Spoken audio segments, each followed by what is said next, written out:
తన ప్రాణాలే నీవని ధర్మేచగా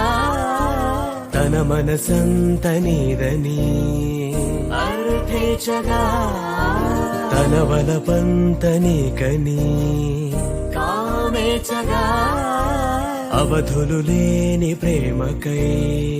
మోక్షేచగా మూడు ముళ్ళతో 7 అడుగుల